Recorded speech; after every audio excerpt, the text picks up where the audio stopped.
Happy announcement for job seekers. அதை வேலை தேடுறவங்க ஹச்ஆர் ஆகணும்னு ஆசைப்படுறவங்களுக்கு நம்ம unique technologies giving opportunity.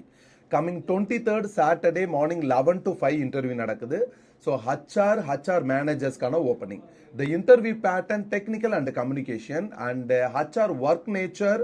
First 1 week general HR work and the second week onwards batch classes assigning, example Java, Python, project assigning, attendance and payroll process. நீங்க எதுல பெட்டரா வில்லிங்கா இருக்கீங்களோ அதுக்கேற்ற மாதிரி ஜாப் ஆப்பர்ச்சுனிட்டி அச்சீவ் பண்ணலாம் அண்ட் அதே பேட்டர்ன்ல நீங்க ஒர்க் பண்ண முடியும். இந்த இன்டர்வியூ அட்டன் பண்றதுக்கு ஜஸ்ட் பிரிங் யுவர் ரெஸ்யூம். இந்த ஆப்பர்ச்சுனிட்டியை கண்டிப்பா மிஸ் பண்ணிடாதீங்க. உங்களுக்கான ஸ்கில் அண்ட் நாலேஜ் அண்ட் எக்ஸ்பீரியன்ஸ்க்கு ஏற்ற மாதிரி சேலரி வித் இன்சென்டிவோட ப்ரொவைட் பண்ணுவாங்க. அண்ட் இந்த இன்டர்வியூ சென்னையில் ஹெட் ஆஃபீஸில் நடக்குது morning 11 to 5 o'clock. So just bring your resume. So உங்களோட டேலண்ட் அண்ட் உங்களோட கம்யூனிகேஷனை ப்ரூவ் பண்ணால் அதுக்கேற்ற மாதிரி குட் சேலரி நீங்கள் அச்சீவ் பண்ணலாம். ஸோ ஈஸியாக அச்சீவ் பண்ணலாம். நீங்களும் ஹச்ஆர் ஆகலாம். ஆல்ரெடி எக்ஸ்பீரியன்ஸ் கேண்டிடேட் இருந்தாலும் மோஸ்ட் வெல்கம். அண்ட் உங்களோட எக்ஸ்பீரியன்ஸ்க்கு ஏற்ற மாதிரி, கம்யூனிகேஷனுக்கு ஏற்ற மாதிரி, நாலேஜ்க்கு ஏற்ற மாதிரி குட் சேலரி கிடைக்கும் உங்களுக்கு. Chennai office located and T Nagar north Usman ரோட்ல இருக்கு. டிஸ்கிரிப்ஷன்ல contact number and address location இருக்கு.